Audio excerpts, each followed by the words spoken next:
দি রসুই রেসিপিতে আরেকবার স্বাগতম আপনাদের। রসুই রেসিপিতে আজকে থাকছে স্পাইসি চিকেন রান্না।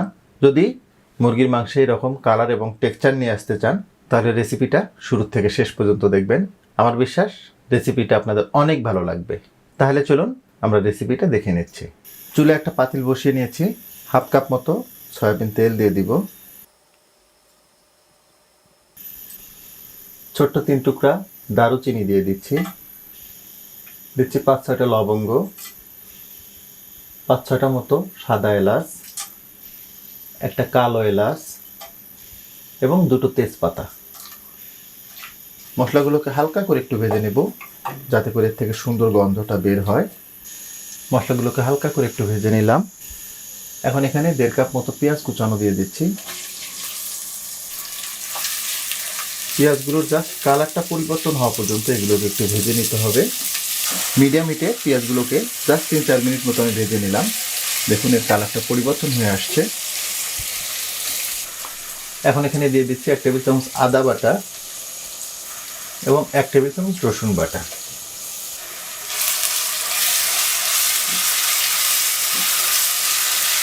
আদা ও রসুনের কাঁচা গন্ধটা চলে যাওয়া পর্যন্ত এগুলোকে আমি একটু ভেজে নিলাম।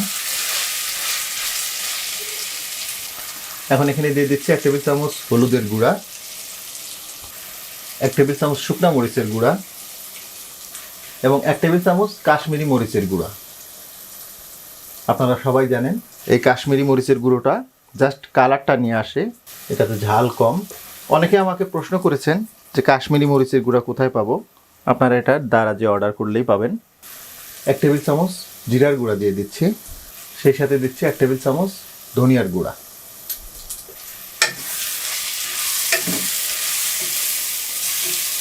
শুকনো মশলাগুলো যাতে পুড়ে না যায় একটু পানি দিয়ে দিব।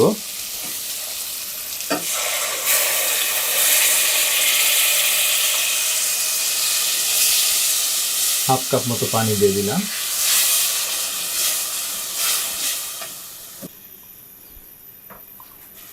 এখন দিচ্ছি লবণ, 1.5 টেবিল চামচ মতো লবণ দিয়ে দিলাম।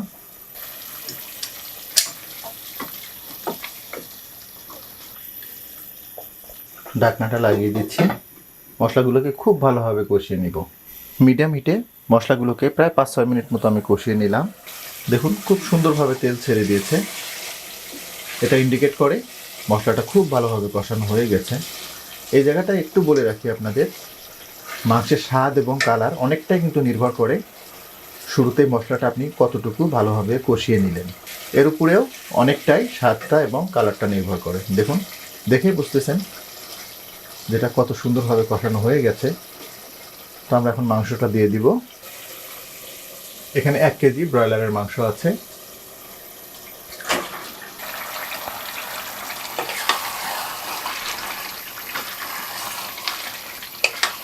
ব্রয়লার মুরগির মাংস রান্নার জন্য একটা টিপস দেই আপনাদের। ব্রয়লারের মাংস সবসময় স্লো কুক করবেন, দ্যাট মিনস অল্প তাপে রান্না করবেন এবং দীর্ঘ সময় ধরে রান্না করবেন। কেন? যেহেতু ব্রয়লার মাংসটা খুব দ্রুত রান্না হয়ে যায়। যদি হাই হিটে আমরা রান্না করি তাহলে মাংসের ভিতরে কিন্তু মশলাটা পর্যাপ্তভাবে প্রবেশ করে না, তার আগেই রান্নাটা হয়ে যায়। এজন্য দেখবেন ব্রয়লারের মাংস ভিতরে অনেকটা সাদা সাদা থাকে। বাট একটু যদি স্লো কুকিং করেন, দ্যাট মিনস অল্প আছে দীর্ঘ সময় ধরে রান্না করেন, তাহলে মাংসটাতে খুব সুন্দরভাবে মশলাগুলো ঢুকে যাবে। ঢাকনাটা লাগিয়ে দিচ্ছি। চুলার তাপটা মিডিয়ামেই থাকবে। মিডিয়াম হিটে মাংসগুলোকে 10 থেকে 15 মিনিট আমি রান্না করে নিব। তবে মাঝে মধ্যে ঢাকনা উঁচু করে অবশ্যই নেড়ে দিতে হবে যাতে কোনো অবস্থায় তলায় না লেগে যায়। মিডিয়াম হিটে মাংসটাকে প্রায় 15 মিনিট আমি রান্না করে নিলাম। তবে অফ ক্যামেরায় কিন্তু আমি কয়েকবার করে নেড়ে দিয়েছি।